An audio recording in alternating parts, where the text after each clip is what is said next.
guys, welcome to another episode of the Made to Win podcast. I am so excited to be here with some really good friends of ours. Of course, my wife, Jessica Petty, is joining us again.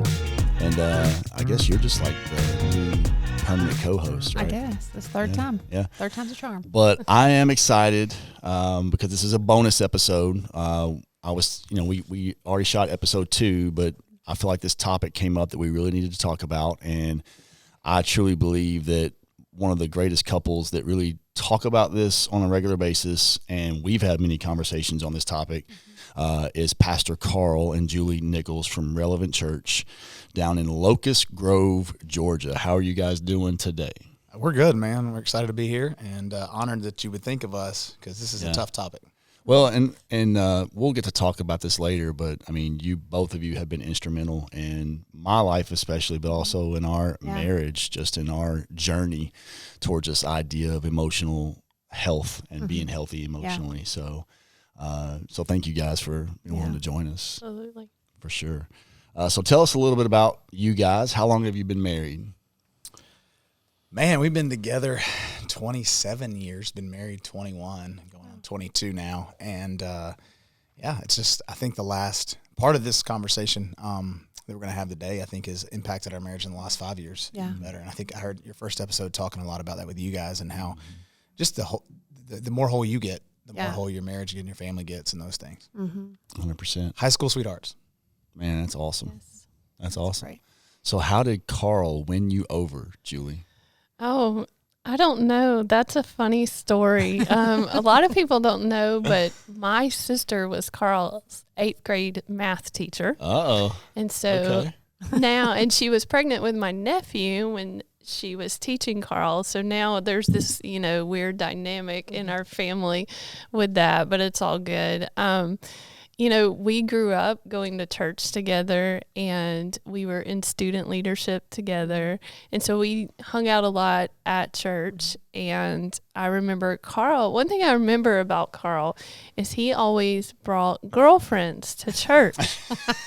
Our stories differ a little. I don't know. And so we were really great friends just because we always were in the same circles. And so he would bring these girls to church and but then he would say, "Oh, you come and sit with us." And I just thought that was weird. Yeah. That's weird, right? Yes. And so I remember one particular time he brought this girl to church and I actually went up and moved my stuff because I was like, oh, I'm not going to sit next to him. His girlfriend's here. And then he moved my stuff back. So it was really strange. It was me, Carl, and then Carl's girlfriend. Oh, my gosh. If you guys want the real story. No. So is this a flirt to convert? Is that what was happening? I don't know. Being a lonely child, you try to get attention anywhere you can. But no, really when Tanya, which is my sister-in-law now, was teaching me in middle school, it's just crazy when you think about, she would come over to see Tanya and I was in 8th grade and we would just developed a friendship in 8th grade that had literally, I don't think either one of us ever saw anything in the future. And I think that's a great moral of the story is like, sometimes you go looking for a relationship, but I've said this before, if you'll chase Jesus, somewhere along the line, you'll run into the person chasing Jesus with you. Yeah, and that's really what happened. And, she was obviously a little more mature than I was at that age. And so the rest is history. Yeah, we were great friends first. That's awesome. So tell us about your 2 boys because they're really cool. I really love Jace and Trey. So tell us about those 2. Well, my oldest is 14, be 15 this year. And he's, he's really made us proud in a lot of ways. He's way ahead in school. And I think the biggest thing I would say is that he loves the church. He loves God. And that's, if I could just say anything, that's one of our biggest, I think, accomplishments. I don't know if you call it that, but proud of that. And then they're both homeschooled. And our 10-year-old, he's the life of the party. He's the fun guy, the sarcastic one. They're totally different. Yeah. But the youngest one makes for great sermon illustrations. Yeah. Apparently that is the common theme, as our youngest does too. What was awesome is, and I know I shared this with Pastor Carl, but Truett, our youngest, he'll be 7. Wow, I just realized he'll be 7 in exactly 3 weeks tomorrow. Wow. And we came down for almost a week during the summer. What was it, 2 years ago? 3 years ago, something like that. And of course, he just took up with Trey, and I mean, he never stops talking about this trip. And so we were sitting around. I don't know if Carl told you this or not, but we were like, "All right, guys, we need to decide where we're going to go on vacation this year." And I'm thinking, you know, like, hey, someone's going to say the beach, somebody's going to say the mountain, somebody's going to say something. And he goes, "I want to go visit our friends." And I'm like, "Buddy, what?" And I was like, you know, 'cause we have several friends. I'm like, I don't know which one you're talking about. And he's like, "You know, the ones down in Georgia. I think his name's Trey." And I'm like, that's so cool. And I was like, you know, that his idea of a great vacation is to go room with Trey. In my bonus room. So yeah, room with Trey. But you know, he's pretty easy to please. Yeah. So I think the funny part of that story is when we told Trey, he was like, "Did he remember my name?" Aw. And when I asked you that, it was like made his day that Trey remembered his name. Yeah, that's awesome. he loves easy and hard. He loves you guys, and I'm Yeah. grateful that our kids and all of our kids were like they Yeah. were jealous about this trip. Yeah. Because you know they're in school, and Maya said the other day, she's like, "I just want to go to Atlanta with you guys," and so we'll have to bring them all down soon. Let them see you guys. They love it here. So my oldest has even talked about interning here. So I think that's really cool. Yeah. And I couldn't think of a better place for her to come and hang out. So so As tell long us as a little she bit comes back to Portland, that's the only way. That's what everybody says. That's the No, we're not only sending way. our kids down there because of that. But Well, sidebar, like we just had this crazy conversation because, you know, it's the first, we have a first in our home. You know, she's 15, she'll be 16 in May, and we have a boy in the picture now. And, you know, so we were having this long conversation and sitting down talking about this. But it was just that moment of watching her grow up. Like she came out, she's, you know, has a responsibility at homecoming this Friday night. And so she went and got a dress and she comes out and I'm like, all right, we have like a young woman in the house, you know, and it's hard. It's hard. super hard. I told her the other day, I said, Lana, you know, we were talking about growing up, and I said, you are growing up, and I'm so proud of you. And she went, growing up's so weird. I was like, it is. Agreed. But, yeah. Agreed. Well, I'm going to lean into you guys for that kind of stuff when it comes to driving. 'cause Yes. she's just a year ahead of Jace. Yeah. And then also with relationships. And I know one of the things that I love about Lana is like I follow her on Instagram and I just love seeing her stuff. And she posts her poster about you guys and the church and like the sports that she's involved in. Yeah. And I don't ever have to see a picture of her that's questionable on Instagram. And I just think that's you know, just speaks to your parenting and y'all's relationship with her. And so I love that because it's always, you know, as a teenage girl, sometimes it's hard to have a good relationship with your parents. Yeah, it is. And, but I can tell that, you know, And vice versa, us having a relationship with them too, Yes. because they want to shut us out a lot of times. So yeah, it is. yeah. Well, and I hope that if you ever saw something questionable, you would tell Yes. us. I would text y'all. I promise. That's the benefit of having great pastor That's right. friends. So. Tell us a little bit about Relevant Church and how you guys got started and how long ago. Well, we jokingly say this is our third child. I think every church planner feels that way, especially the longer you've been in it, you're invested. And I think, you know, there's a lot of history, and not to go into the, you know, ups and downs, but it has been the ride of our life. We've had some good, some bad. Overall, we do it all over again. I don't know that we want to do it again. Yeah. But we do it all over again. Yeah. I'm at a different age and different stage. Yeah. And, but yeah, we have grown more in the process. I think in a lot of people's lives, pastors and stuff, they go into church and it wears them down. And I don't know why or how God's grace has been good to us, but even throughout the growth and the explosion that we saw in, you know, 2 or 3 years ago, just, we have grown through it, and I think we're in a better place than we were when it started or at any point. And so, you know, I know through the last 2 years there's been a lot of hiccups and a lot of chaos, but man, it's just been great. The church has been good for us. It's been good for our kids. Our kids want to be at church, so that's exciting. So, I mean, Julie might can speak a little more to a pastor's wife conversation, but I don't know. I think a lot of times it can send you the wrong way, and it's really, I think, strengthened us. Yeah, I think anybody in ministry would say ministry is tough, but it's also rewarding. And thankfully, we've got to experience that side of it. There's been hurt. There's been chaos and seasons of busyness that lasted longer than you wanted them to. But all over, it's been worth it. We would do it all over again. We've got to experience a wonderful move of God over the last 11 years and see many people's lives change and people move from death to life and, from brokenness to being healed and whole. And so it's worth it. And like Carl said, we would do it all over again, but we're too old. So. Yeah, I think too that we say this all the time. I feel like we and you probably say this to your people too. If you don't, I don't know what that means. Maybe it means I love my people more. I don't know. But I say we feel like we get to pastor the greatest people on the planet. Oh, yeah. And I know you feel that way about your community. When you love a community, you love the people of that community, Yes. even though you don't know all the people of that community. Right.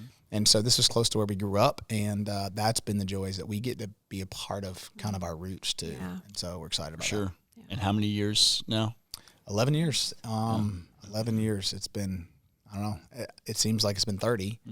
But then again, it seems like it's been 5. It doesn't seem, I don't know, it's kind of a dichotomy. Because you guys are exactly a year and a half older than us. So it's been cool just to kind of be on y'all's coattails, watching your journey and following you. And then, if you mess something up, we say, we don't need to do that. Right. And then, Do not do this. Yeah, do not do this. So we're honored because we're about to celebrate 10 years. Yeah. And so, man, you guys have played a vital role in the life of Generation Church. So thank you guys for that, for sure.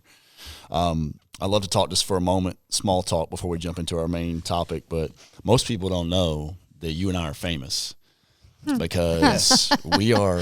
I didn't know y'all were famous. Either. No, y'all did. Y'all just ignored it. But He tried to tell y'all how good we were. we are actually cruise ship world champions when it comes to, what was it, 3-on-3 basketball? Yeah. And then we actually played some 4-on-4 too. Yeah.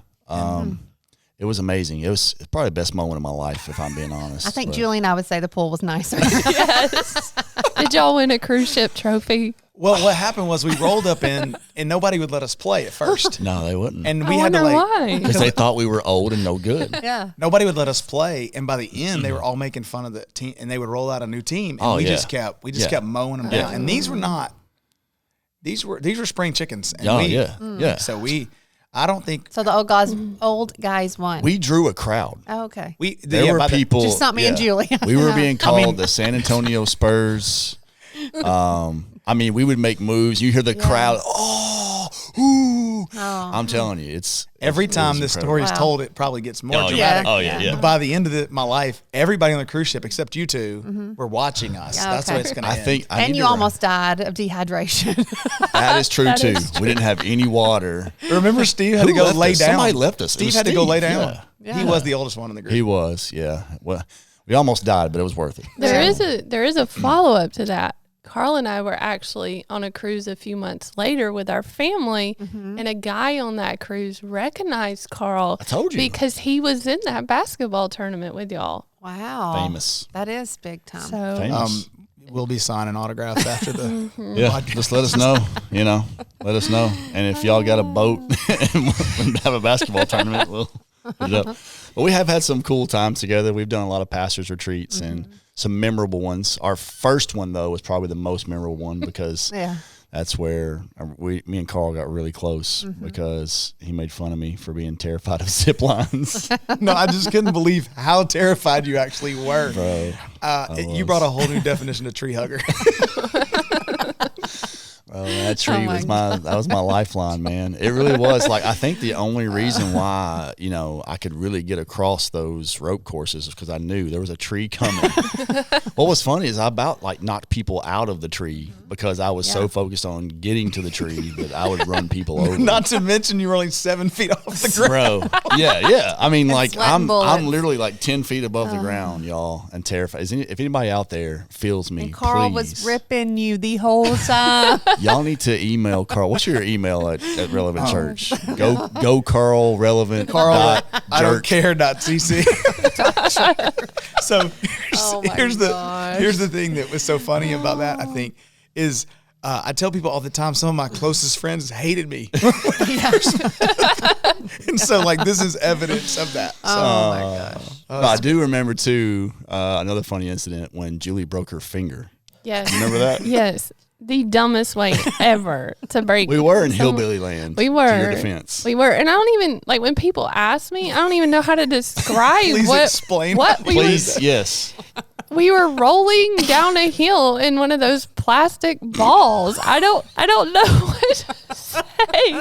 And to get in it, you have to like dive parallel. And the guy told me, just dive in. And like, I can dive. I'm pretty legit at that. But It was like 2 inches of water. again, it was one of those dumb things. I didn't, say that this was what I wanted to do. It was just what we did. Yep. And I didn't like grip or make a fist. And so Because he said dive. I mean, you're thinking hands. and I'm literal. Like, that's swan dive. me. Yeah. I'm going to follow the yeah. rules. Yeah. And my finger just jammed. And so I didn't think it was broken when a whole day. Oh gosh, man, there's so many stories. Yeah. Yeah. How much time we got? Well, we probably need to move on to our topic today, but yeah, we need to do a podcast just stories because it's probably high entertainment. So, Yeah, especially if we could just tell stories about that basketball tournament. But anyways, Or whitewater rafting. yeah, Oh my gosh. Okay, You let's saved move us on. this Carl is a life. hero. Yeah, Carl is a hero. If people don't know that. Oh, that was fun. So on the Made to Win podcast, we want to help you win Yeah. within, because I think a lot of people measure success by the external, right? It's money, it's fame, it's all these different things, but I think the greatest victory has to happen within. You have to have a healthy soul, and that's your emotions, thoughts, feelings, mindset, all those things. And I think today is an important topic because it is something that I know as pastors, we are affected by this daily, not only like ourselves, but we pastor people who deal with battling major anxiety, mental health issues. It has become it is a hot topic in culture, but it is a fragile topic in church for some reason. Yeah. And I'm not sure why pastors, preachers, churches dance around it, because you have some extreme groups, right? You have some extreme groups that are just like, oh, that's nothing but, it's a spiritual thing. They kind of discount it and just tell people you need to get right with God, type thing. And then there are people who are so terrified to talk about the subject that they just leave it alone altogether.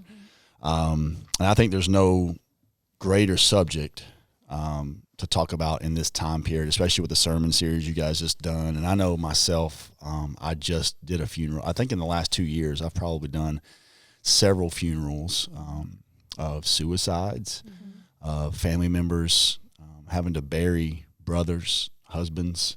And this is something that's interesting. I don't know if we'll jump into this or not. And probably a whole episode could be talked about this, how the highest percentage is men. Yes. I mean, it is men who don't have relationships or an outlet to talk. I mean, the recent funeral I did, the guy said weeks before he took his life, he said he stopped coming to church. He said, I feel like coming to church makes me weak.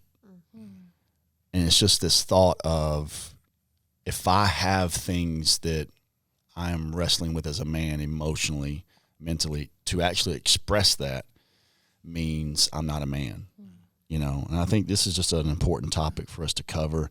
And I think you guys do a great job of this. I think not only in your church, but personally, I know we've had conversations that we'll get into, stories we'll get into that have personally affected us, that hopefully will shed some light on this and not make this such a taboo topic to really hit head on. And also understand that I don't think it's not like we're sitting here saying, hey, we have all the answers and clarity for everything, but I think conversation is where it has to start, right?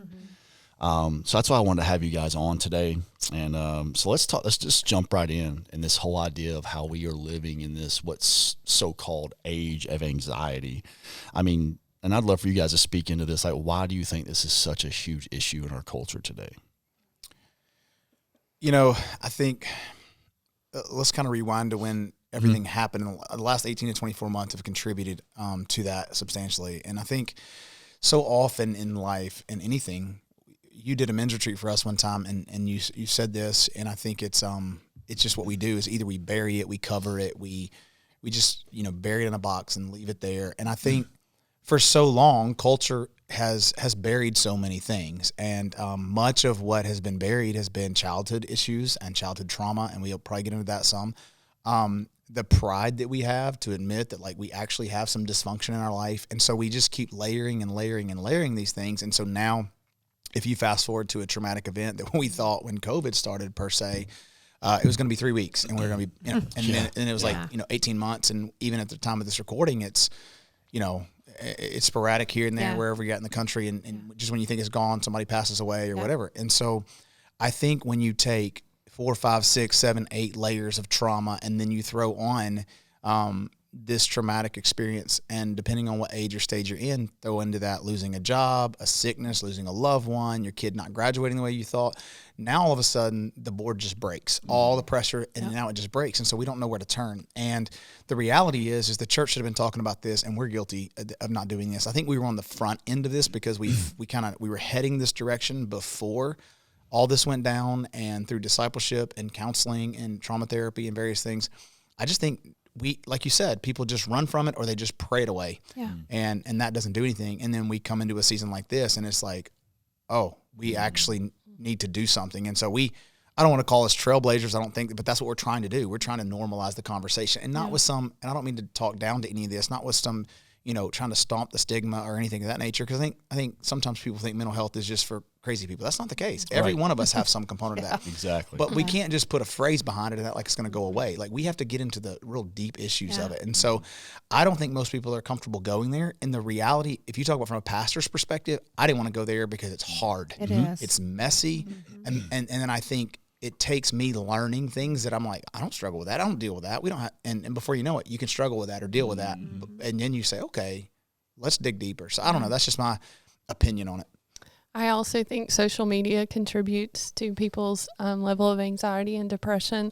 I think our access to that, and that's one of the reasons why Carl and I are very hesitant to give our children access to those things, because we know what the long-term effects are. But you guys know, and everybody else knows, but social media makes you play a comparison game because you see everyone's highlight reel, and you compare your life, and especially over the last 18 to 24 months where people have experienced levels of isolation and loneliness because of what's happened in our country. And you couple that with seeing, people at the beach or their beautiful homes or their beautiful kids on this nice photo shoot, and you're sitting at home in a mess, and it just creates those levels. They increase. And so I think John Mark Comer came out and said that there is that social media has a net negative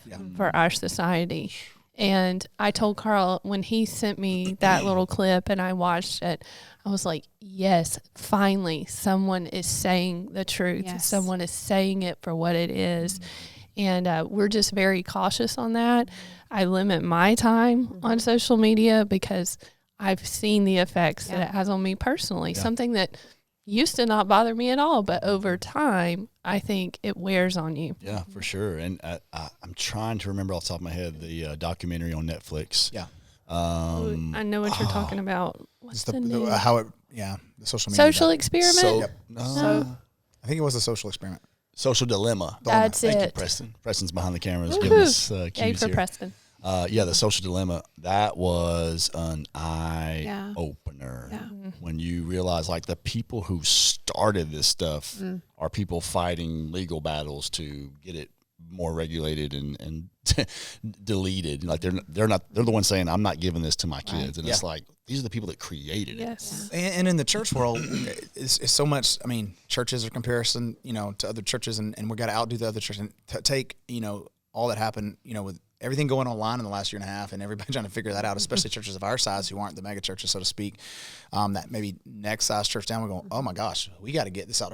Now your comparison to everybody else and in your life and your music and your sound and and you're wondering what's happening. And so you got comparison before all this happened, and we used the language like, oh, we're just being an influencer, or we're just doing this. And let's be honest, we're just chasing platforms. Right. That's it. And I hate to say that, but you're feeding a dark side. It's a net negative. No matter how many followers you get, or how many likes you get, or how cool your Instagram or your social media is, you're spending so much time that adds really no value to your personal life. And so that's fast forward to that, like the loneliness, the isolation, and now in the church world, I mean, let's be honest, for you and I, we're going, how do we keep up with all the changing? And so, it's a constant battle for no matter if you're a teenager or somebody, and maybe even in our shoes. The hard thing is everybody is on a journey through this. And so like some people are just starting having anxiety, but some are in the deep. And so it's hard to like help people where they're at because it's like their journey in Christ. Yeah. Like everybody's on a different journey.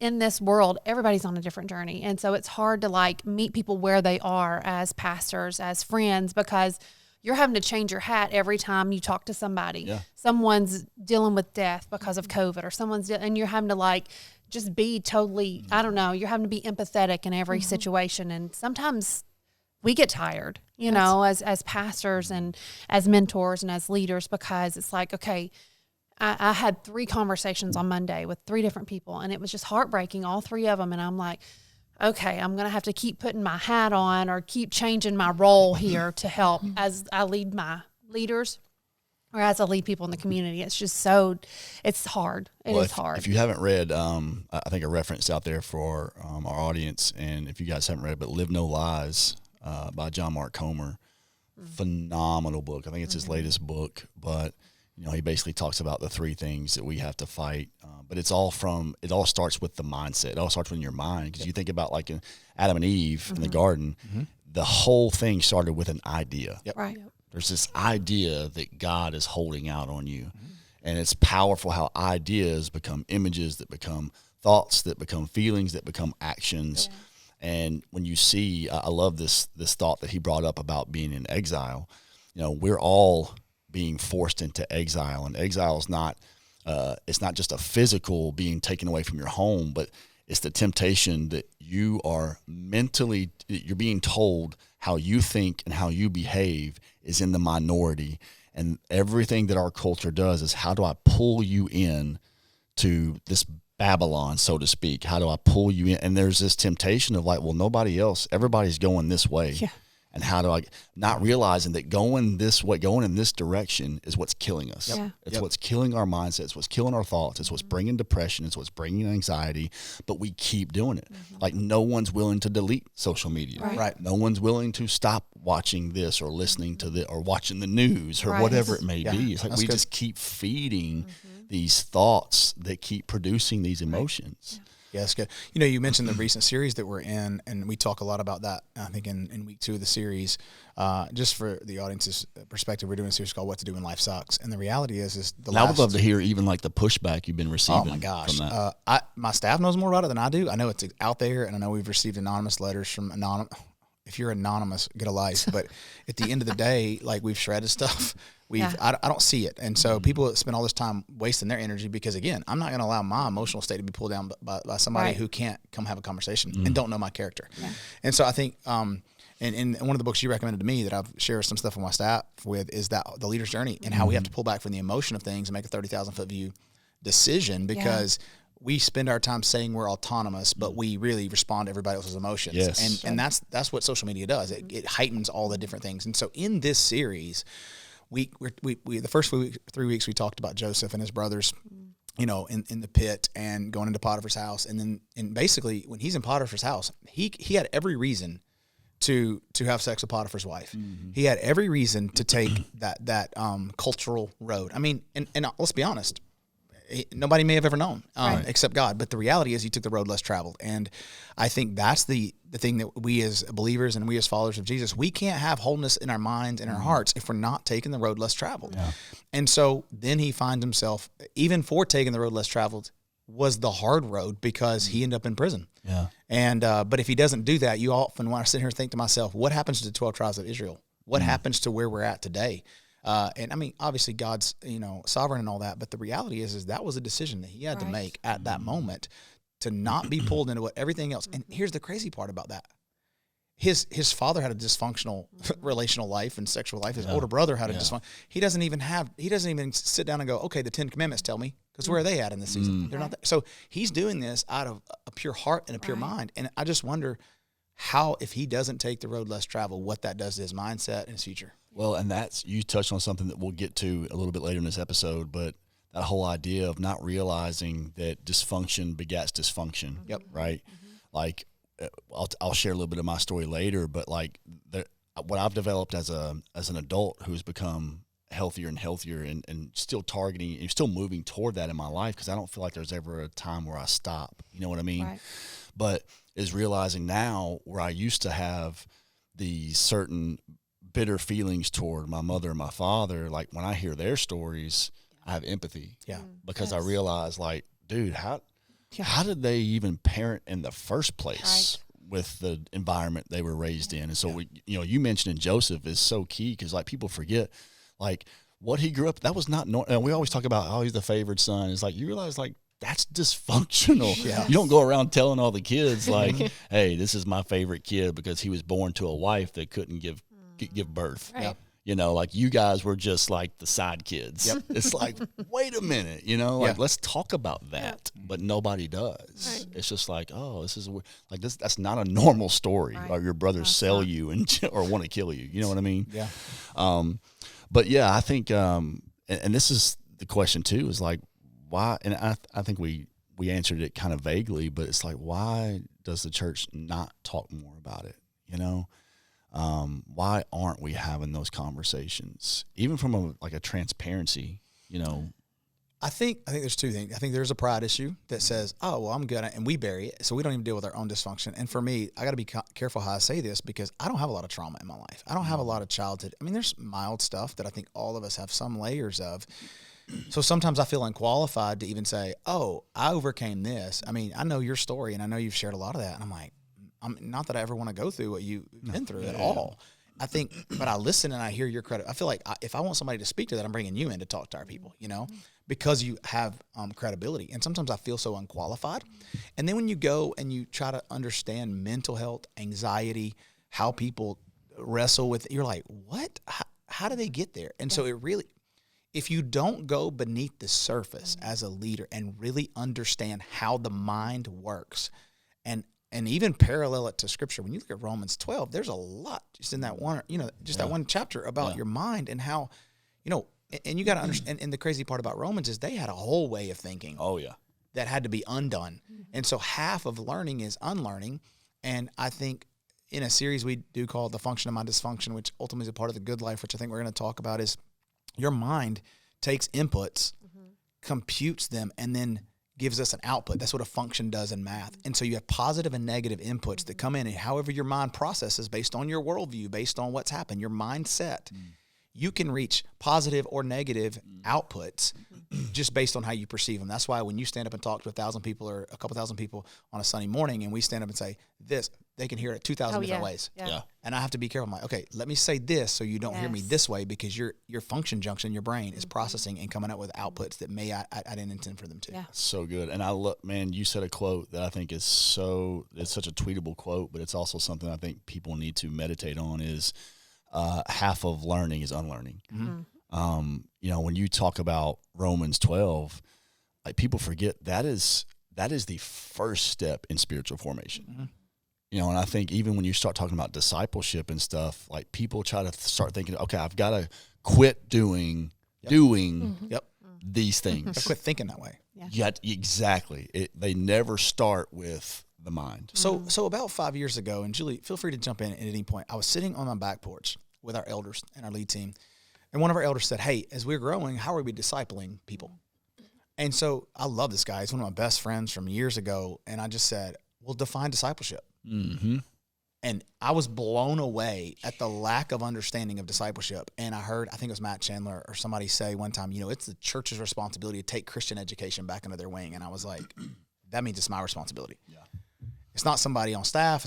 It's like so I had to take a deep dive. And so I said, okay, if we're going to talk about discipleship, let's look at what Jesus did with his disciples. he didn't sit in Sunday school rooms. And I'm not against Sunday school. I'm not against the environment. I'm just saying he walked with them, and he spent his largest sermon saying, you've heard that it was said. I tell you differently. Yes. You've heard that it was said. And they knew all those things because they had to unlearn the religious way of thinking. And those weren't even like, worldly, cultural. No. That was religious thoughts they had. And he to said, unlearn. you have to unlearn. So how much harder? Listen, Jesus could walk in and do it perfectly, but we're imperfect. How much harder are we dealing with all of people's trauma and dysfunction? And now we're saying, hey, you've heard it was said in culture and by your parents and your grandparents and all this stuff, do it this way. And social media now tells you that, but I'm telling you what the Bible says. And they go, you're an idiot. Yeah. Yeah, how many times have you told your kids something and they listened the first time? That's your kids. Imagine telling a 40-year-old woman or a 40-year-old man, like, hey, you just got to do this. Yeah. And in the church world, we're like, we're not as bad as them. So I don't cross that line. So I must be okay. No, that's not our measuring stick. But you got to unlearn your measuring stick. Right. Well, and also people who have experienced adverse childhood experiences, they develop what's called a survivor response. Anytime something traumatic happens, and I'm no expert, the only reason I know this is because I'm going through a peer counselor training that we're offering here at the church to deal with this crisis. Which is something I want to circle back to later because that's really powerful. But I just want to qualify that I am not an expert, but they develop a survivor response. And many times those responses are somewhat sinful behaviors. And so when they come into a church and a person divulges, hey, I'm drinking excessively, or I have anger issues, the church wants to say, stop it, don't do it. Yeah. Or they want to quote a Bible verse to them.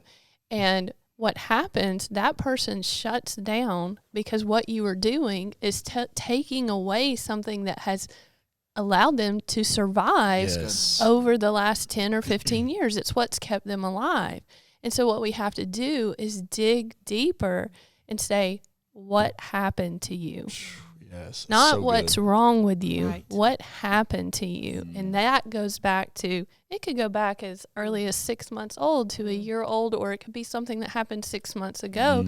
But you're peeling back an onion, and then this is where transformation happens. You don't just yank that survival response out from under them. You allow God to come in and do the work of healing. And along the lines, they realize that survival response ultimately became a problem that I thought was it was a solution, but now it's a problem. And they have an awareness of that.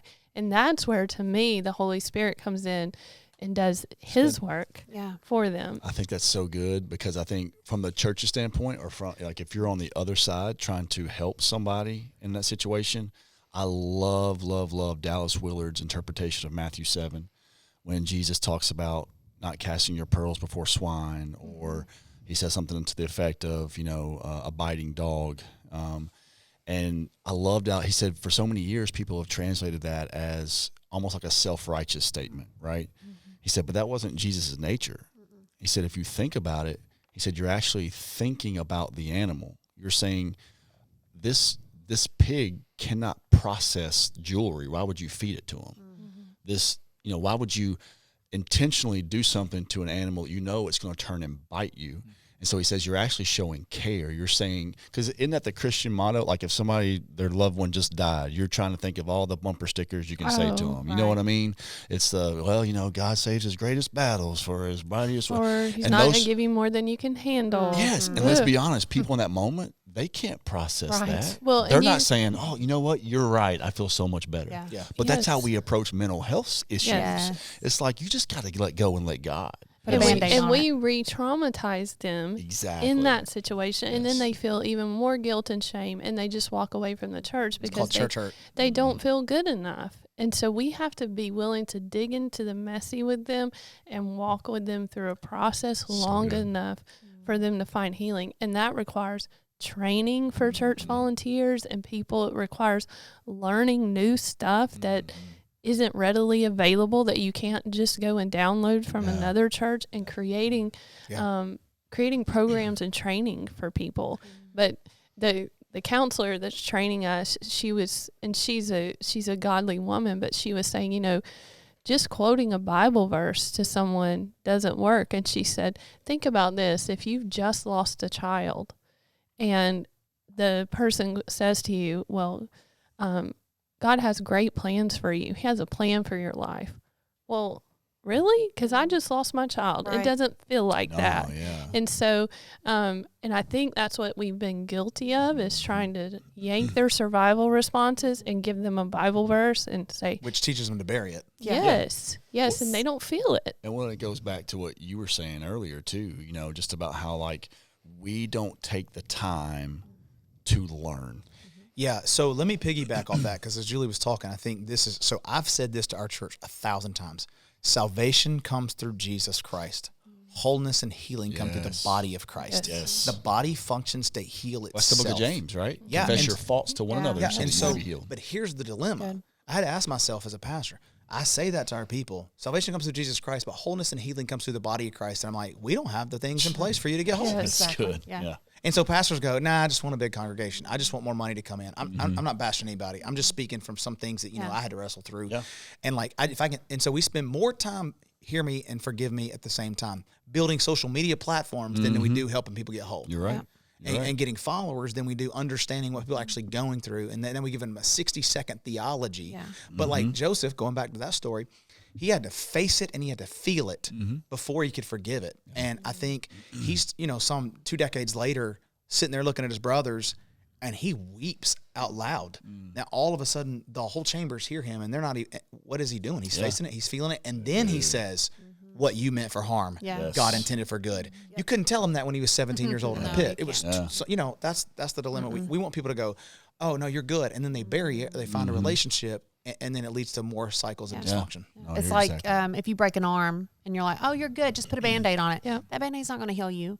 And I think that's how we think in church. It's like scripture or some message that you speak is going to change. It's not your message, it's God's message that's going to change their life. no doubt. You said something to me, Julie, when you came back from the counselor training a few weeks ago, and you said that about, it's easy to say, my tooth hurts. Yes, but it's hard to say I'm heartbroken. Yeah. Yeah. And people won't tell you that. I had a moment this week where I had to be very vulnerable emotionally, and I actually said those words. I'm heartbroken. Wow. And those are hard words to say. I mean, I can say those to Carl. Right. I was heartbroken when my dad died a few years ago. But to express that to someone, because that's a very vulnerable place, Yeah. and you're laying all your emotions out there, and but we've got to get to the point where we can have those deep relationships with people, and we can be a safe place for them to come and say, this happened to me and I'm heartbroken over it. And we have to have the avenues available to help mend their heart. I think the reason people, if I say my tooth hurts, you go to the dentist and they have Right. a Exactly remedy. what I was about to say. They have a remedy for it. Yeah. But we're like, my heart's broken, and we're like, well, pray about it. Well, That don't. And I mean, they have. Let's be Yeah, honest. yeah. Have they not already Most tried that? people- Even if you're not a Christ follower, Yeah. most people call out to God because that's what they know. And Well, and nobody goes, I can't.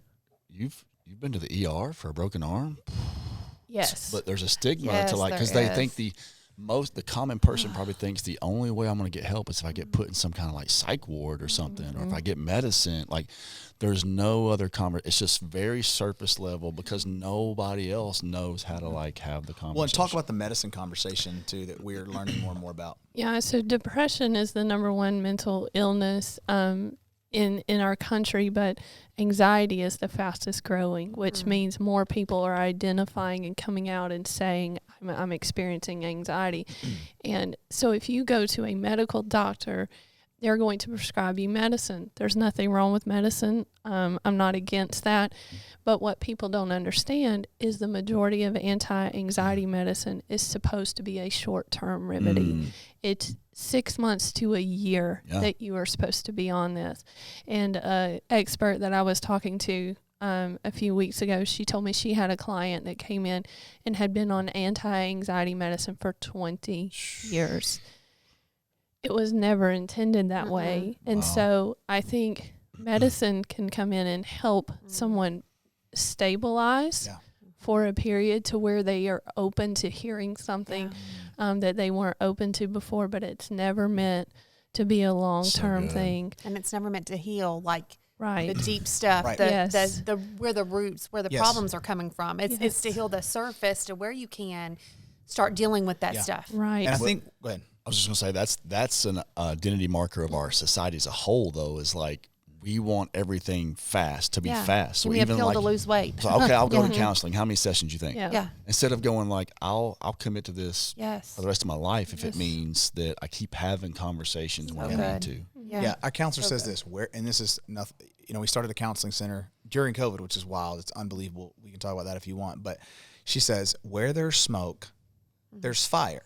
And like, the medicine treats the smoke. Just That's to kind good. of, hey, let's not suffocate everybody. Yeah. And let's just kind of get down. And so we never get to the fire because we just cope with it. And it's another way of coping. I think it was interesting when she talked about nicotine being the number one thing that suppresses anxiety. It's the best It's the anxiety best drug. anxiety drug. So you're like, quit smoking. Well, anxiety goes through the roof. So it's like, it's not, you don't even know why they started. Maybe they started in teenagers, if they thought it was cool and then they got addicted to it because really their parents are going through a divorce and they're like, oh, just turn this. And so now they've been smoking for 30 years and you're like, quit smoking. And you're like, it's killing your body, but yet it's keeping me calm. Yeah. And people know the risk. I mean, y'all know back in the 80s and 90s, Yes. the government spent tons of money on advertising for nicotine and the risk of it and, all these health warnings. People know the health warnings. It's not a lack of education. But they know if you smoke, you're going to die of cancer. It's almost a given. Yeah. But it's like, well, I would rather do that than live like I am today because I can barely make it through the day. And so there's a lot of layers to this, but we have to get people to understand that God designed them to heal from the inside out. And many times we want to start with the outside and never get to what's deeply rooted on the inside. And that's where the messiness comes in. That's where bonus the episode 1 and 2. There's so hard much here. stuff. Yeah. Oh, there is. I mean, I would love for you just briefly, Julie, if you don't mind, like, because I can kind of remember, us starting these conversations around the same time period. But if you wouldn't mind just sharing kind of what you went through with your anxiety battle. Yeah, I remember we actually were going on a church planters retreat in Savannah, and we got there first, and you guys got there second, I think, and we were all on the rooftop of this apartment, and Jessica came up, and we just started talking, and she started sharing what a tough year you had, Brandon, and some of the stuff that was going on with you guys, and I just shared with her what a tough season our life or my life particularly. I probably made Carl's life really rough, but it was in the middle of building our first building. We were a portable church for 4.5 years, and God blessed us with the ability to be able to build, and I was so excited. It was a great victory for our church, but in the middle of that, I developed anxiety that was something that I didn't recognize, I didn't know anything about, and I was struggling. And so in the middle of this great victory for our church and our congregation and our staff, I was facing the greatest personal battle of my life, and I didn't think I was going to survive, honestly, and I've never felt that way in my life. And I came from a family and a church culture where you really didn't talk about those things. It wasn't common, it wasn't accepted, and I didn't even know how to verbalize what was going on. And so I just remember I didn't want to come to church. I wanted to come in the back door, leave early. I was very disconnected from our family, from Carl and our boys, and that's just not me. I slept a lot. I really couldn't even identify what was going on, and it was just through conversations with Carl where this was affecting me, him, and our boys, and he finally said, "You have to do something about it." And so it was a long process of healing for me. It actually, the process came from journaling, sharing my story, writing down my thoughts and feelings, being vulnerable, and actually talking to people. Our staff knew, which I was embarrassed and I felt shame, and that was hard because we're supposed to have it all together, but I just didn't. And so it it was about a 1.5 year process for me.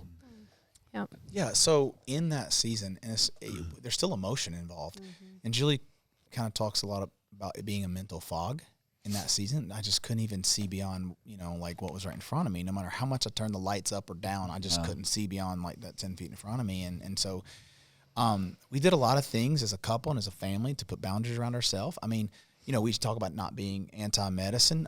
Luckily, she was never on any like anxiety medicine, but there were some things through blood work and things that we discovered that helped the process along and kind of balance some things. But I think this goes to a conversation you had with the doctor. She literally went in 1 year and she had her blood tested. Everything's fine. The next year in the middle of this, and I said, Julie, you've got to go. I can't, I don't know. I can't, we're fixers. And I'm like, and it was a point of tension between us because she's like, so you're giving up. And I'm like, no, I just don't know what to do. Right. And so she went in and the doctor said, oh my gosh, what happened? What happened? That's what she said. What happened to you? Because she looked at her blood from 1 year and her blood to the next year, and the stress that this had caused and other things that had happened, you say have thick skin and a soft heart, but let's be honest, we're human. Yeah. And so things had happened and things had transpired. And through that season, just some loss and some hurt and some pain. And, the people who start with you won't finish with you. We say that in church planning a lot of times. We say that the deify will one day crucify. And I think that was happening because we had no grace because, we were learning as we go along. And we said this about being a portable church. You could blame it on the building you were in if something went right. When you go to the new building, everybody's got opinions. And so, which is fine, but that just added layer upon layer. And so I say all that to say that was something that was supposed to be good, processed not the right way because of everything, and yielded a dysfunction. Yeah. And what it did to her on the inside, people would never think that should have done that, but that's all it was, the stress of a new building and the weight of what that was. Now, take that and magnify it, not to ever demean or pull down anybody's level of trauma. A child who was sexually abused at 8 years old. Then their dad walked out when they were 12. Yeah. And they lost somebody. Look, what I always said this, I don't know you're hurt, but it hurt. Yeah. But the people who've had layer upon layer upon layer, I can't imagine. And so we don't want to preach about these things. We don't want to talk about these things. So let's be honest. We don't know how to help people with these things. Yeah. Right. And we got to do the hard things of helping people in this process. That's 100% true. And I think that's the avenue I want to take next is let's talk about some of those things and how we can start giving some people some steps and not necessarily solving their problems, but hey, let's talk about, and there's kind of 3 areas that I would love to talk about. And one is really just address the mess, right? It's this idea of we need to talk to somebody, right? And I think out of your experiences where you guys kind of started going, I would love for you to talk just for a moment about the good life and kind of what you guys started, how that got started and what it's done for your church and how it's helped you guys. So maybe a year after the season that you were just talking about in your life, we sat down as a team and we said, okay, what's the next 5 years of our church look like? And through prayer and just seeking God in an activity, kind of leadership development thing that I was leading, and we were working on some phrases or words that it was just an activity. We were writing down things and we were just hitting a wall. And part of the activity was like, don't move on until you strike gold here. And so Julia actually wasn't feeling well that day, and I don't even really know the timeline. It might have even been still during the recovery season, really. She wrote down some things on her paper. We're sitting, there was about 7 on staff at the time, and she walked out of the room, and everybody's just like, this, can I just say it, this activity sucks. We're not getting anywhere. And I know you've been in those situations where you like had dreams of grandeur, and you're like, I don't know what we're doing. Yeah. And so we've done all this stuff, and somebody said, just look at Julie's paper. For 10 years now. Yeah. It's our whole life. Yeah. And so somebody takes her paper, and they just paused, and they said, they just read this phrase she wrote down. It said, crisis of brokenness. I'm like, and like, I don't know, we had all been talking. Silence fell over the room, and there was, for lack of a better term, a Holy Spirit moment where we're like, tears just begin to shed the room. It was one of those moments, probably half a dozen times in our life, where we can say, or I can say, I know that God was there. And so when he drops crisis of brokenness in your community and the weight of it, and I said, guys, I don't really know what to do. And the intern in the room said, why don't we just pray? And I was like, well, that's a good idea. Let's try that. And so we just let that settle. That was 5 years ago, almost 6 years ago now. From that came this idea, fast forward, wholeness, wellness, counseling. I didn't know, but God only can listen. Sometimes we can't take. If I'd have known then what I know now, I'd have been like, nah, we're not going to address the crisis of brokenness. Let somebody else do that. But the reality is now I have this vision, and even through COVID, I've just kind of wrestled this season. I really feel like long term, my legacy might be that we build the pave the way for a wholeness and wellness model that other churches and other communities go, that's how we need to address this. And yes, I plan to continue the church to grow, and all those things are fun, but the hard part is over here. Oh, yeah. And so we said at our staff retreat 2.5 years ago, we said, we're going to launch a discipleship conversation that is much different. It's going to help people unlearn some things. And so from that came The Good Life. I preached a series called The Good Life years ago, and then a series called The Function of My Dysfunction. And so the first 4 weeks of The Good Life are centered around all things good, and how God created it, and he said it was good. Adam and Eve, very good. And then he says, go be fruitful and multiply. He blessed humanity, and he walked with them. He talked with them. They didn't even know they were naked. I mean, there's all these like beautiful things that like God created, and he said it's very good. And then of course then week 2, we talk about how paradise is lost when sin entered this world. The good life was lost. Sin tainted the whole thing. But then in week 2, I'll reference something you said earlier about the lies that we believe. Satan comes to the enemy comes to God, to Eve and says, they doubt God's word, and then they doubt God's goodness. Yeah. And when they doubted God's goodness, man, that's when sin entered the world. Yeah. And so for us, we have to get back to the fact that God is a good God, and no matter how broken you are, he wants to bring wholeness. So the first 4 weeks of The Good Life, we deal with the good life loss, we deal with the good lies, the enemy, and then we talk week 3 and week 4, we talk about the prodigal, and how the good grace of God happens, and then scars, the difference in a scar and an open wound. One is healed, and are the signs that God has healed you. The other is still infected. That's good. And we got so many people walking around infected with emotional wounds. Then we transition into part 2, and we say, and this, let's be honest, we're also teaching them basic theology. The fall of man, we're talking about all those things. Right. And so we're giving them not only a road to emotional health, but good theology. And then we jump to Romans 12 in the second component of this, and we talk about be transformed by a new way of thinking, unlearning some things, the function of my dysfunction, and how we reach conclusions based on our mindset, worldview. All those things play into that. Without going into a lot of detail, we really try to help people to unlearn. And then coming out of that, we have taken trauma assessments. We've done all the different things. And people are at a point like, oh my God, I need help. Yeah. But even as we go layer upon layer, we got to get stronger. We got to get more peer counselors. We got to, we need more counselors. We've seen 120 clients a month in our counseling center. That's wild. 120 clients a month. And we're not, we could see 300 and it's wild. So that Good Life was the beginning phase. Part 2, we're going to talk about some more theological conversations in the Good Life part 2. The problem is, if you've learned things, you got to unlearn them before you can even have good theology. Yeah. And so I've just come to the grips, when you talk about the Good Life, it is a discipleship conversation that begins at creation. But one of the things that I'm convinced of, and people can push back on this, but for us, I don't believe discipleship happens best in small groups in the way the church has talked about it for years. I think that was propped up. I think it sounded good, but you had bad theology and broken people yielding more broken people. Right. And so now we got to give people some wholeness before we ever put them in groups to lead. And we've seen more dysfunction because of small groups than we have health from small groups. And so I see that, all of that being said, we just owned it, and we're still owning it, and it gets bigger by the day. Now throw COVID on top of that, and you're like, oh my gosh. Well, that's what, we actually are in the process of this year rolling out our own version of that called the Abundant Life. And we've been working on it for 2 years now, just because I love what you guys said is like, you need to make sure, like one of the things we talked about was creating landing spots, right? Like most of the time we're guilty of the church of just over programming people to death. But like, if we can create something that legitimate out of that, because I think some people think, okay, well, how long is this course? 9 weeks? Okay, well, hopefully after the end of the 9 weeks, I'll be good. It's like, no, it's just the beginning. Yes. You know what I mean? And so I love that. I think it's really encouraged us to take discipleship, differently, and my own personal journey. We talk about addressing the mess. That same retreat, is when I kind of came out with you guys and just said, like, look, because I knew going into that retreat, if I don't ask for help, I'm done. Yeah.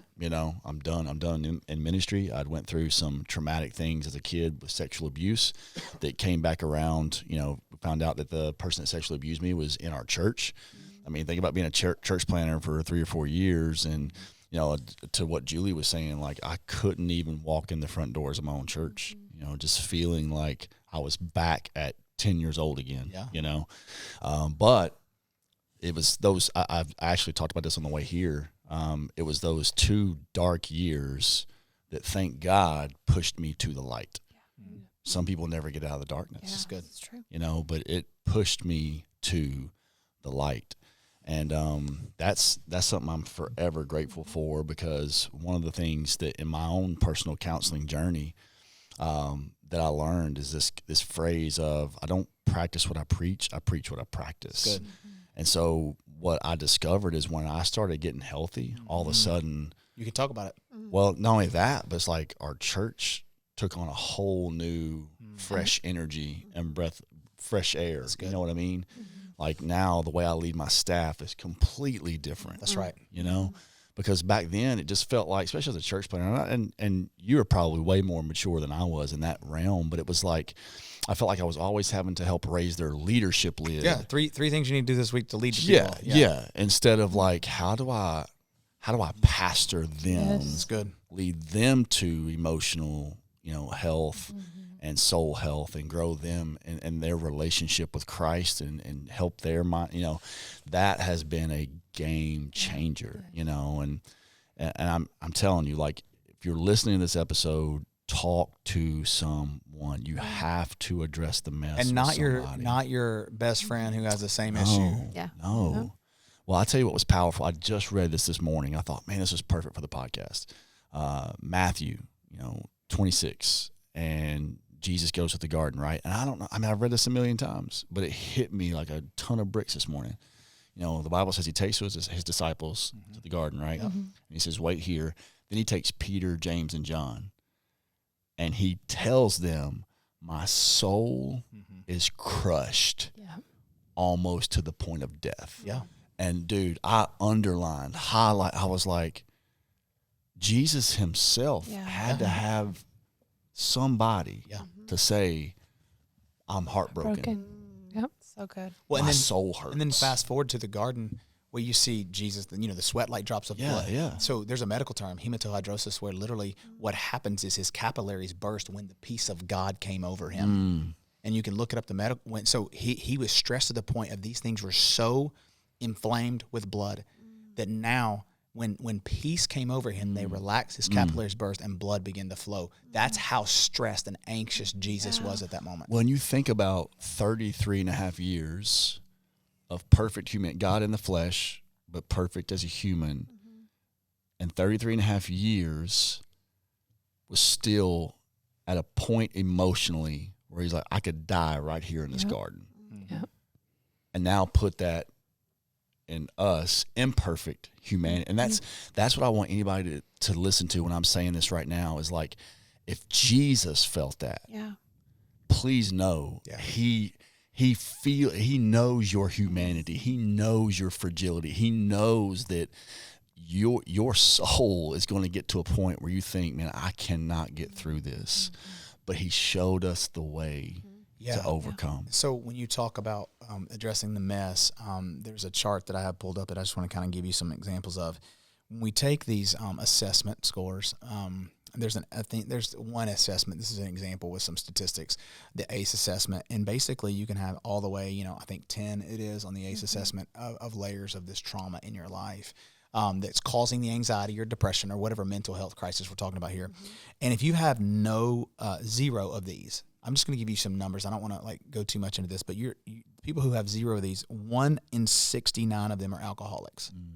Somebody who has 4 or more, 1 in 6 are alcoholics. And ACE stands for Adverse Childhood Experience. So we actually did this. Kelly, who's one of our Next Steps people, she did this with our staff, gave everybody a trauma score. So this is good stuff. Keep talking about it. So 1 in, just thinking about even the physical components of what it does, there's a whole list here, but here's 1 in 14. If you have no adverse childhood traumatic events, then you have 1 in 14 have heart disease. That goes to 1 in 6 if you had 4 or more. And then this is what blows my mind. You talk about Jesus feeling like he could die at any moment. Okay, 1 in 96 people who have no childhood trauma have attempted suicide. Wow. If you have 4 or more, 1 in 5. That is incredible. So Yeah, you talking. Be honest. The first part of addressing the mess is admitting is admitting that you have a mess. Yeah, and that you can't just bury the thing, because you wonder why the suicides. When we came back to church in 2020 on the heels of COVID, and we talk about this in leadership conversations about knowing why you do what you do, but we didn't come back because we needed to pack a building out, or we needed to have finances, or a lot of churches came back for various reasons. I don't know what the reasons were. We came back because I told our church, we are about to face the greatest crisis in American history, and it's a mental health crisis. And I will not apologize for coming in here. And you know what? We can figure it. We can figure out how to do it, and we can manage it. And we were very certain about why we did, the why behind what we were doing at the time. Yeah. Oh, that's so good. They say shame grows in the dark, just like mold or anything like that. But I think anxiety does too. If you don't share what's going on, if you're not authentic, it can grow to where it's unbearable. Like if Jesus hadn't told his disciples, I know God had a plan in it all, but had he not shared that with his 3 friends, or, if we don't share it with people, it can crush us. It's a great model. Well, and I would say Jess, she grew up in a awesome, like you said, no adverse childhood trauma or whatever. But I can remember a time, I can't remember which time frame it was, she dealt like I'd never seen. I was shocked to watch her go through a period of anxiety with like these random thoughts. It was when Maya if you want was to talk born. about that. Yeah. I think I went through some postpartum depression when Maya was born, just because. Which is our second kid. Yeah. And she's 12. So 12 years ago, it was hard. Brandon and I weren't healthy in our marriage because he was working so much, and I was at home with Maya, but Maya cried for 3 months solid. Like she had colic, and I went through a moment where I am not a person like Brandon jokes like I was born in the Sunday school room. Like my mom had me, and then she kept on teaching. That's what he says. But I grew up in church, and I know the promises of God, and I know like who God is. But it came to a moment in my life where all I heard in my head was just like vulgar words. And I'm not a person that uses vulgar language or anything, but it just kept. She don't even Christian cuss most of the time.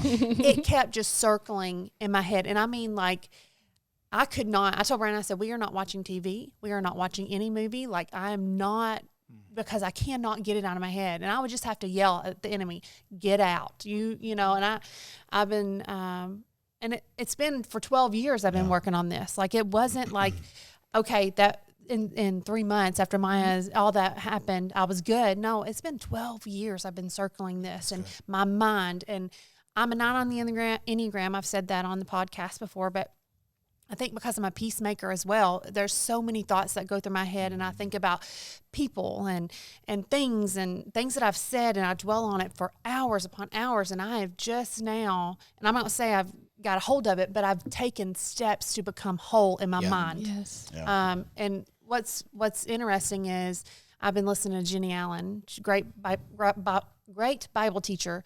She has a podcast too, right? Yes, she does. So if you guys want to look up Jenny Allen. Yes. Yeah. And but it was interesting. She said, God knows our thoughts. The enemy can't hear our thoughts. So if we don't talk to the enemy out loud, he doesn't hear in our mind what we're saying to him. If we say in our mind, like if I'm praying, I'm like, Jesus, get the enemy away or whatever. The enemy can't hear that. So I've been saying, people probably think I'm crazy, but around my house, I'm like, enemy, you devil, you have no power over my mind. So get away, because I've been speaking it out loud. But I do believe that so many people think the enemy's not real. He is, and he attacks, and he is on the move. And that's the point in John Mark Comer's book, Live No Lies. He talks about the 3 things that he has a whole section on Satan, the world, and our flesh. Yeah. And man, it's so good, because the whole first section is like, it really does test you. Like, do I believe that I have an enemy who is out there to kill, steal, and destroy, that's coming after, and he starts right up here in our minds. Yeah. That's where he starts. And we've even had to walk through some of that with Maya. With Maya. Yes. Which is ironic. Like, that is so ironic. Super ironic. And then you think, like, but we don't have any trauma in the home. Like, what? Right. But, like, out of nowhere, it's just like. Terrified of storms, terrified. I mean, like. Come in the middle of the night, like, I'm just terrified somebody's going to break in. Yeah, my mind is out of control. Can I stay in here for a minute because I can't sleep? And that's hard as a parent, because you're like, what did we say or do to make you think like we're unsafe here? And I think that's so important, because I've been thinking a lot on this journey of how do we raise emotionally healthy children so that they're emotionally healthy as adults. And like you guys say, you don't have trauma in your home. I don't believe our children are experiencing trauma in our home. We have a pretty peaceful home, but there's still emotions that they feel. Sure. And our oldest son is kind of emotionless, which is a whole other issue to deal with. But our youngest son feels more. His temperament, his wiring is he just feels. So he feels excitement and joy to the hilt, and then sadness. He's brokenhearted, and so we've had to learn to help him manage his own emotions, because what I know is when he gets older, if somebody has not talked to him and used those terms with him, emotional health and emotional maturity, and we see this on the sports field with him. Our oldest never celebrated or cried if he lost. Trey is like, all he wants to do is win a championship, but if his coach says do better, and he's on the bleachers sobbing, and I'm like, what do we do with this? But I realized it's our job. Sure. I think we should do everything to develop their character and their integrity, but I also think we have a responsibility as parents to talk to them about emotional well-being as well. That's so good. And that leads into the second thing that I would challenge people is address your belief systems. Because I think to add to that it's so good that God had to speak to me, and I got good counsel on this from a pastor friend, but like their battles are their battles. Like, I think sometimes parents discount it because it's like, you can't feel that way. Like, what have we done to make you feel that way? Like, I had, one of my oldest daughters, she told me one morning, I said, hey, how can I pray for you? She said, pray that I would have a better self-esteem and self-image of myself. And my thought is, I'm always telling her she's beautiful. I'm always telling her, and my pastor friend said, but that's her battle. You can't belittle that. Or all of a sudden reflect it like, but we don't do anything to make you feel that way. She still has a worldview. She has things that we have to teach her how to fight that without all of a sudden making it about us. You can't just quote a Bible verse to her. No. And so it's just like, okay, well, we're going to pray for that. Well, and I think, you're talking about this whole idea of emotional maturity for your kids. We say this all the time, and, we've talked about this even amongst ourselves when we're together. We talk about this a lot. You can't be spiritually mature until you're emotionally mature. Yep. And the reality is we're raising emotionally unhealthy children and expecting them to somehow serve Jesus. And that's so hard. And I think here's a gauge that I told our team yesterday, just in a development time I was doing with our team. I said, if you want to know how emotionally healthy you are, think about a time in your life when you said, well, if this ever happens, I'll never do that. And then when you got in that situation and the emotions were heightened, did you do that? Yeah. That tells me that your emotions trump your thoughts. Exactly. What you believe. And so it's a whole lot easier to know the right thing to do than do the right thing. Yeah. And so I think so many people think they're fine because they haven't faced something. But when something comes crashing down, AKA 2020 and 2021, you lose your mind because you didn't admit and you weren't honest about the fact that there were some underlying things. Which is what made Jesus perfect, right? Like, people think Jesus was perfect because he didn't cuss or do all this other, the external things, but he was fully in control of his emotions in front of his enemies, in front of his friends, in front of his family. He was able, if you think about it, all the times they tried to exalt him were the times that he went into solitude. And I love the fact that the Bible doesn't leave out the fact that Jesus felt every emotion that we felt. Because sometimes, like yesterday, when I had that hard conversation, I was driving home and I was like, I almost couldn't believe that I had admitted to someone that I was heartbroken. But I was like, you know what? Jesus was heartbroken at times. 100%. And so there's some peace in knowing that, like you said, he was perfect, but yet had all these emotions. But he took the necessary steps to get a hold of the because you start thinking in that moment, like maybe he thought to himself, you know what? I could be a big deal. I could, you know what I mean? But it was like, okay, I need to get away from this, go pray, get in solitude, and come back with an emotional health. When he was a big deal in heaven. Oh, yeah. And he came to earth and he humbled himself and told us how to deal with our trauma. Yes. And I think it's so crazy because I said this to our team. I cannot be held captive and you cannot be held captive to other people's trauma. And so what happens is that's why relationships are so dysfunctional because, somebody lashes out and now all of a sudden you feel kind of imprisoned by their trauma. But Jesus comes in on, riding, on Palm Sunday. They're waving, King of the Jews, King of the Jews. You know why they wanted to be King of the Jews? Because they had trauma from Rome. Yeah. And they want him to fulfill. And then when he doesn't fulfill the need in their life, they crucify him. Yeah. And so I think so many times we have, as leaders too, if you're listening to this from a leadership conversation, you have to learn the difference in wallowing in people's trauma because they pull you down, and pulling back and saying, no, we're going to help you and give you a hand up out of this, because it's so hard. You talk about wearing different hats. You feel so ill-equipped. Yeah. And being able to pull back and say, look, we all have some layer of trauma, and have to normalize that conversation because it affects every part of our relationships. Yes. Well, and that leads to the last one, which is address the source. We had a conversation about first formation, and it's that idea of like something. I love the way it puts it in the leader's journey, where like, and this is where it doesn't even have to be traumatic. It's just something that happened as a kid that made you automatically react, like blinking your eyes, and that's how you dealt with that situation the rest of your life. I said it like this, like growing up, if I confessed or told the truth about something, it led to two things: severe abuse, and severe shame. And so my automatic response from the time I'm 7, 8 years old is that if I have something that I've done wrong, I've made a mistake, or I need to confess something, you don't tell the truth. Because if you do, what's going to happen? Is you're going to get hurt, and you're going to feel shame. So now fast forward, I'm a man in my mid-20s, newly married. I have a porn problem, but I can't confess that to my wife or talk about my sex. My wife didn't even find out about my childhood sexual abuse stuff until it hit home right at, during that.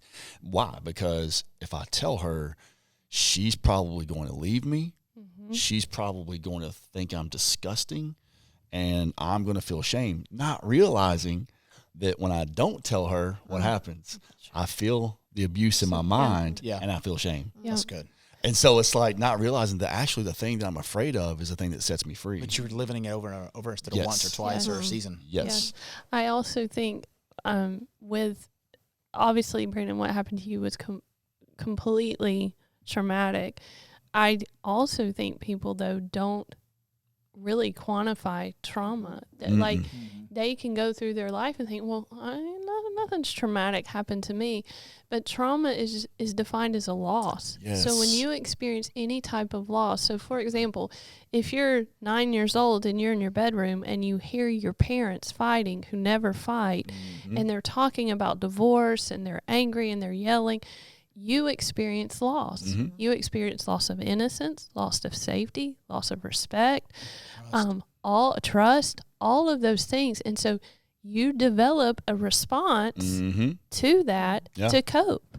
And so that can be you isolate. And some of those things could be positive, but many of those things are negative to help you cope. And so we have to go back and figure out where did we experience loss? And if there's not an intervention of some sort, and an intervention in the example that I give could just be your parents come and sit down with you and say, hey, listen, we were arguing. Life's tough right now. It's a hard season. We're going to get help.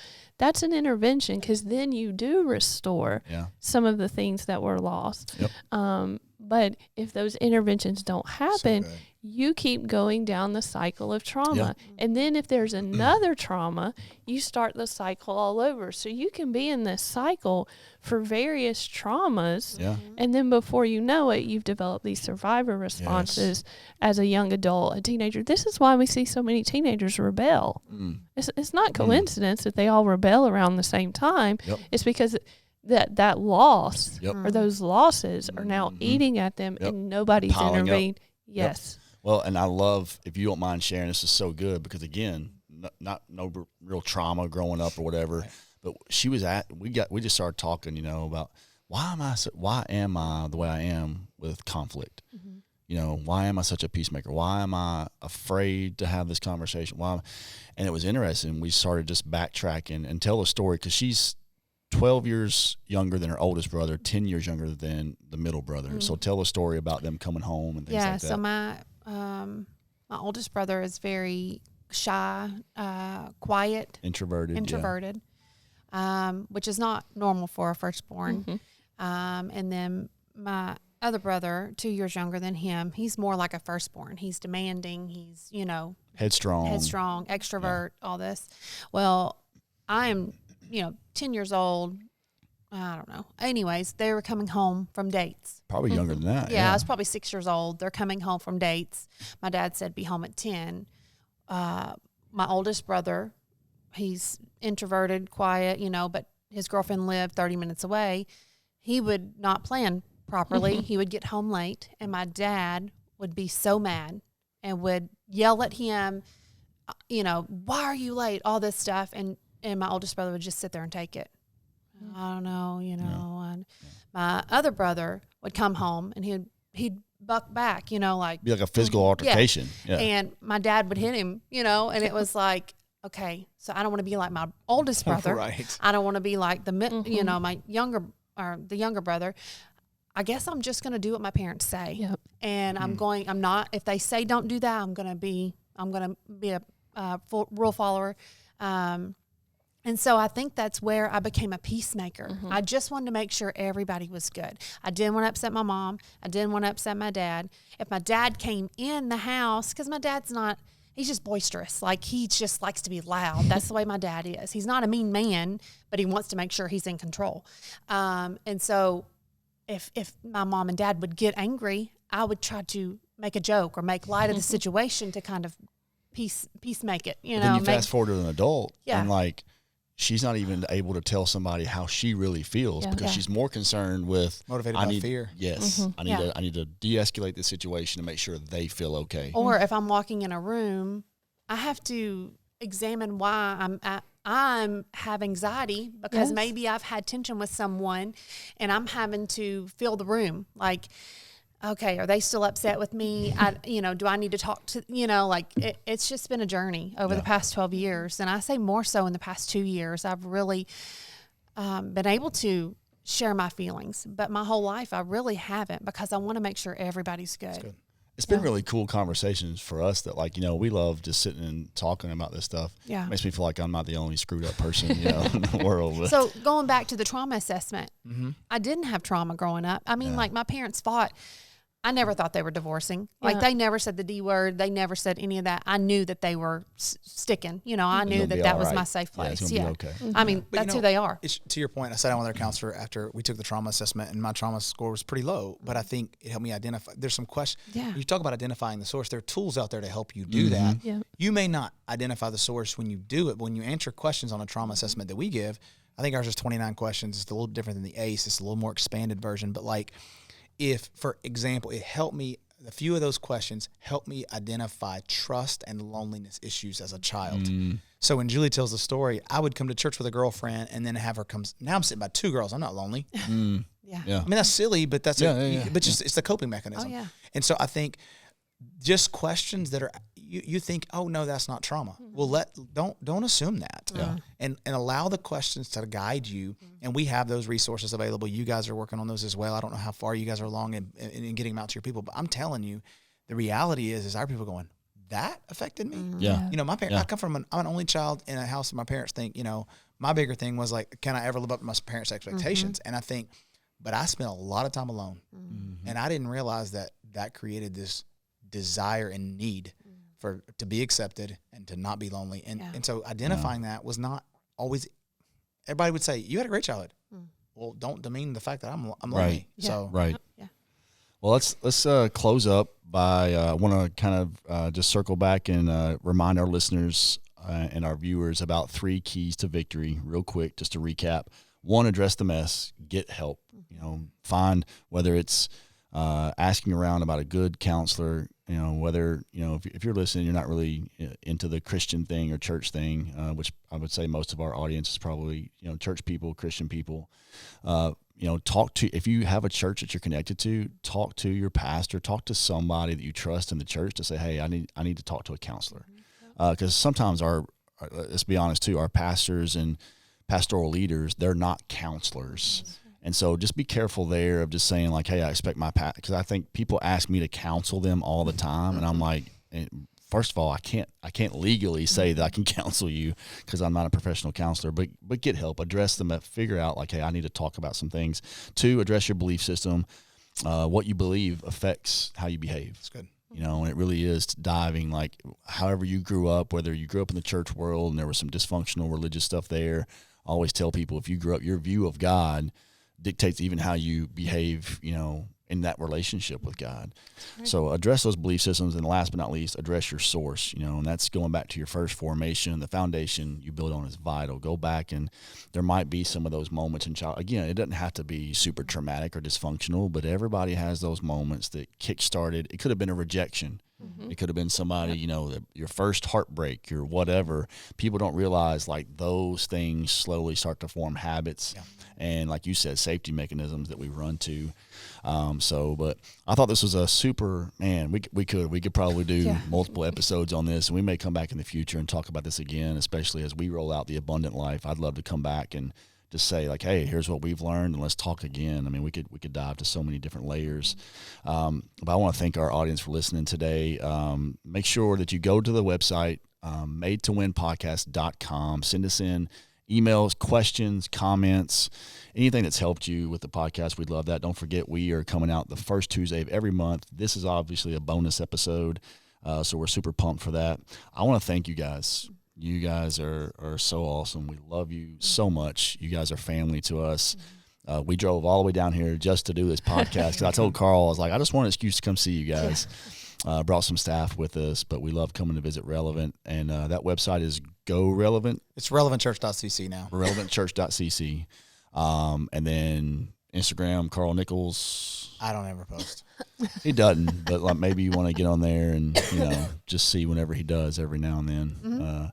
But I think they are on Instagram, both. Just look up Julie Nichols, Carl Nichols. But more importantly, check out their church and the resources they may have. If you're in the Locust Grove, Georgia area or Atlanta area, check out Relevant Church and check out the Good Life for sure. But thank you guys so much. I appreciate y'all. Love y'all. You guys are awesome. Just want to remind everybody, we were made to win, but winning starts within.